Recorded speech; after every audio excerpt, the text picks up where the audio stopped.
कहता है जब तूने गाड़ी देख के पात दिया तो प्राइस सुन के तो हमें देगा।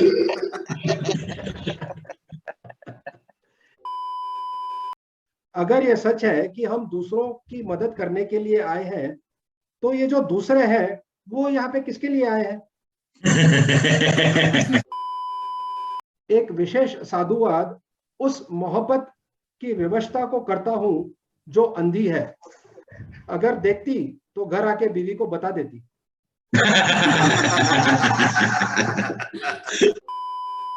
बचपन में मेरे अध्यापक ने सिखाया था, इंद्रधनुषी प्रकृति में सिर्फ 7 रंग होते हैं। पर मेरी विवशता उस दिन धरी की धरी रह गई जब वो मेरे को नेल पॉलिश के दुकान पर ले गई।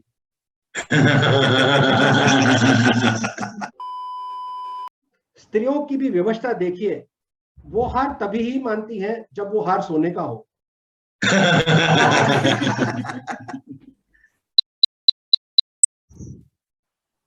Good evening everybody and welcome again to our ARS banter अर्ज किया है। ये हमारा 8वां एपिसोड है। हमने पिछली बार भी बहुत सारा मसाला लाया एंड धन्यवाद आप लोगों का, हमारे सब्सक्राइबर्स बढ़े हैं और खास करके 7वां एपिसोड 7,700 के ऊपर गया है। Very very much thankful to our viewers. देखते रहिए, ये हमारे को और प्रोत्साहन देगा कि हम और कुछ लेके आए। तो आज we have a lady in the house. Welcome Swati Gupta. Swati Gupta ji नमस्कार एंड हेलो एवरीबॉडी। एंड आज का हमने EMI, TMI, BMI से हटके करने की करी है। एक्रोनिम्स तो बहुत हो गए, अब हम करेंगे मजबूरी पर। हमारा टॉपिक है विवशता के वीर। कोशिश करके हिंदी का प्रयोग करेंगे। भैया की शादी थी, तो अब शादी के अंदर जब शादी हो जाती है तो हमारे यहाँ हिंदुस्तान में एक रिवाज है कि भाई जो वाइफ होती है उसको उसके मायके भेजा जाता है पखवेरे की रस्म की। तो ऐसे भाभी चली जाती है। अब वहां जब हम लोग जाते हैं सब लोग भैया के साथ मिलके भाभी को लेने के लिए, तो भाभी के एक दूर के भैया जो कि बिहार से थे वो आए हुए होते हैं। और हम सब जब शाम को खाना खाने के लिए बैठते हैं तो वो भैया बार बार आते हैं और इंसिस्ट करने लगते कि भैया जीजू ये डिश खा लीजिए, वो डिश ले लीजिए, और बिना पूछे हमें बार बार हमारी प्लेट में डाल लेते हैं खाना। तो बार बार उनके खाना डालने से तो मतलब ज्यादा हो गया। अब वहां पे विवशता जीजू की ये पड़ गई कि या तो हाँ करेंगे तो बीमार हो जाएंगे और ना करेंगे तो भैया जी बुरा मान जाएंगे। तो जैसे ही वो कहे जीजू जी जीजू एक ठू और एक ठू और, तो वहीं भाभी की एक जो छोटी वाली बहन है तो वो बोल पड़ती है कि भैया आपके बार बार ठो ठो के चक्कर में कहीं जीजू की पो ना निकल आए। तो इंडिया में ना ट्रैफिक वालों की बड़ी मजबूरी है, ट्रैफिक पुलिस वालों की बहुत मजबूरी है। बेचारे किसी को भी पकड़ ले ना जाने देना उनकी मजबूरी है। ठीक है, तो एक बार मैं गाड़ी में जा रहा था, कहीं पे मोटरसाइकिल पे जा रहा था इंडिया में, तो पुलिस वाले ने मुझे पकड़ लिया। अब मेरे पास लाइसेंस भी था, RC भी थी, इंश्योरेंस भी था, सब कुछ ठीक था। तो मैंने उसको सब दिखाया पुलिस वाले को कि भाई ये मेरे कागज है। तो कहता है कि भाई सब कुछ ठीक है, लेकिन ये जितने भी कागज हैं आपने जिस पॉली बैग में रखे हैं वो पॉली बैग बैन है, ये लो पर्ची। इसी एक किस्सा याद आ रहा है। मेरे मित्र फौजी जवान है और फौजी जवान एक बार कहीं शादी पे जाने की तैयारी कर रहे थे। तो जैसे ही सब समय तब तय हुआ, अब उनकी बीवी ऑफ कोर्स सजने धजने में बहुत बहुत समय लग रही थी। तो आखिर सज धज के बाहर आए और अपने हनी हबी जो भी उनको बोल रही है कि मैं कैसे लग रही हूँ। उसका एक्सप्रेशन ऐसा था कि काश तुझे पाकिस्तान बॉर्डर में डाल देता, कम से कम 5-10 दुश्मन तो गिर ही जाते। क्यों, क्या हुआ? बम लग रही है, बम। मार्च महीने की बात है, खाना बनाने की व्यवस्था ही थी, लॉकडाउन वगैरह नहीं था भाई। बीबी गई थी इंडिया और अकेले होते तो बाहर का खाना खा भी लेते, लेकिन साथ में थी बेटी और उसकी इंटरनल एग्जाम्स वगैरह सब चल रही है, तो भाई खाना बनाना तो विवश होना ही पड़ रहा था। अब कभी जिंदगी में बनाया नहीं है, पहले दिन रोटी बनाई, दूसरे दिन बनाई रोटी, वो खाई जा रही थी वैसे तो। फिर तीसरे दिन बोला कि शायद चलो आज आलू पराठा बनाते हैं। तो जैसे ही आलू पराठे का नाम लिया मेरी तरफ देखी और कुछ बोली। बोलने का तात्पर्य यही था कि पप्पा रहने दो, कहीं अखबार में खबर ना छप जाए, रोटी परोठे पे अत्याचार, बेटी हुई लाचार। ऐसे ही हम एक शादी में जाते हैं। अब शादी थी सर्दियों की। अब सर्दियों में कड़ाके की सर्दी।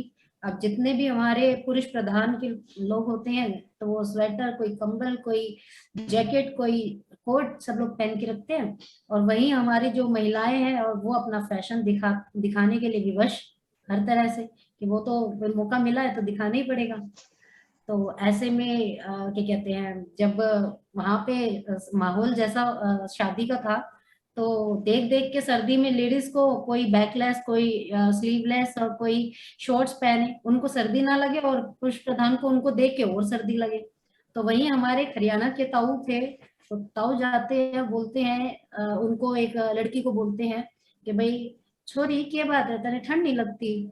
तो बोली ना ताऊ, दुनिया में दो ही चीज है जिन्हें ठंड नहीं लगती, एक है पेंगुइन और दूसरा है हिंदुस्तानी महिलाएं।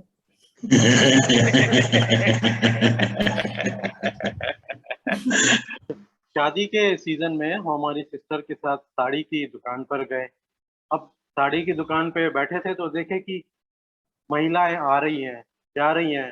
वो साड़ी वाला हमेशा हर एक लेडी को, हर एक महिला को कभी 50 साड़ी, कभी 100 साड़ी दिखाता है, और कोई भी किसी को कोई पसंद नहीं आती, फिर वो 50-100 साड़ी अंदर रख देता है, और बस यही सिलसिला चलता रहता है, चलता रहता है।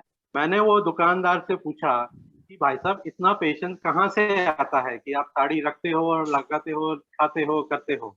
तो दुकानदार बोला कि सर जी, ये विवशता है।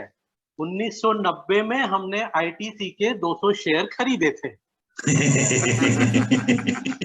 मैं जब भी नया नया ग्रेजुएट हुआ था तो उस वक्त थोड़ी मेरे पापा से तनातनी हो गई किसी कारणवश। और कारण ये था कि एक दो जगह मैंने इंटरव्यू दिए और वो सक्सेसफुल नहीं हुए। तो पापा गुस्सा हो रहे थे कि भाई तेरे को ऐसे नहीं करना आता, तेरे को कैरी नहीं करना आता अपने आप को, एक्सेट्रा एक्सेट्रा। तो नाराज थे। ठीक है, तो उस दौरान मेरी एक गर्लफ्रेंड हुआ करती थी, वो हमारे घर आती थी अक्सर। तो एक दिन वो हमारे घर आई और मेरी पापा से अनबन चल रही थी। आई, घर में बैठी, उसने पूछा पापा से पूछा कि अंकल कैसे हैं आप? तो पापा जैसे बताया कि मेरे से चिढ़े हुए थे, तो बोलते हैं कि बेटा हमारी तो औलाद है, हमारी तो मजबूरी है, तू इसके साथ क्या कर रही है? होगी कोई मजबूरी। एक बूंद आंसू की कीमत तुम क्या जानो राजेश बाबू। ऐसी कोई चीज नहीं है जो बंधन के आई औरत के एक आंसू के बूंद से महंगी हो। जैसे कि वो एक बूंद छलकती है ना, तो लोरियल के 650 रुपए वाले आईलाइनर से मिलके डियोर के 2500 वाले मस्करा से घुल जाती है। और जैसे ही वो नीचे की ओर लुढ़कते लुढ़कते गाल पे आती है ना, तो डीएनजी के 2500 के ब्लशर से भिड़ जाती है। और जैसे ही वो थोड़ा रोल ओवर होकर के लिपस्टिक तक, होठों तक पहुंचती है ना, तो वो मेबेलिन के 850 रुपए के साथ जाके चिपक जाती है।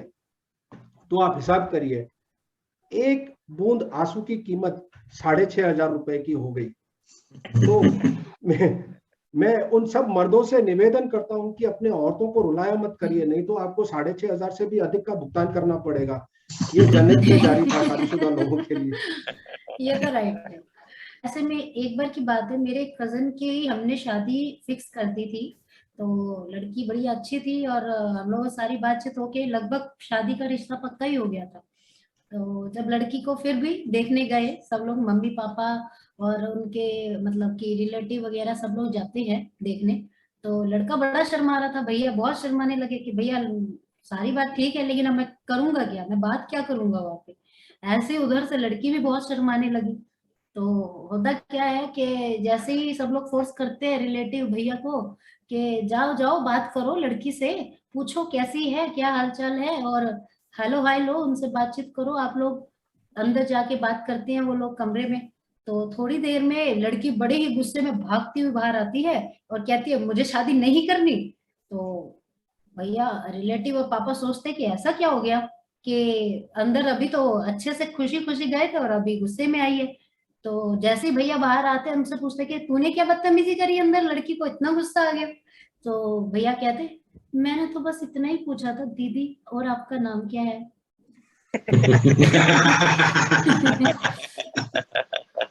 तो हमारा एक मित्र साहब रोज सुबह जॉगिंग करते वक्त अपने साथ अखबार जरूर ले आते हैं। अब काफी लोग ये पूछते हैं कि यार सब लोग फिटनेस करने आते हैं और तू अखबार लेके क्यों आता है? तो बड़े यार तुम लोग कुछ खुशखबरी सुनोगे तो तुम भी खुश हो जाओगे। अच्छा, अखबार में खुशखबरी भी आती है? हाँ, कैसी खुशखबरी? बोलते हैं बीवी को कैसे नियंत्रण करो। तो सब लोग मतलब उत्साहित होके अच्छा अच्छा सुनाओ कैसे। सुबह जल्दी टहलना चाहिए, हरी सब्जी खानी चाहिए, क्रोध ना करें, खान पान विशेष ध्यान रखें, रेगुलर चेकअप करवाएं, वगैरह वगैरह। तो इसमें बीवी कहाँ से कंट्रोल होगी, कैसे नियंत्रण करोगे? तो फिर वापस जाता है आर्टिकल पढ़ते, वो बीवी को नियंत्रण नहीं, बीपी को कैसे नियंत्रण करते हैं।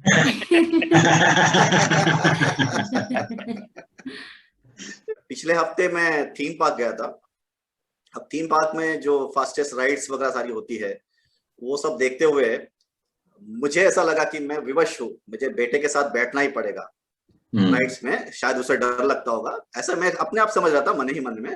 हालांकि मेरी भी उतनी ही फट रही थी। तो भाई ये फास्टेस्ट राइड में हम बैठे, उसको भाई मैं बड़ा प्रोत्साहन दे रहा हूँ उसको, ऐसा है वैसा है करके।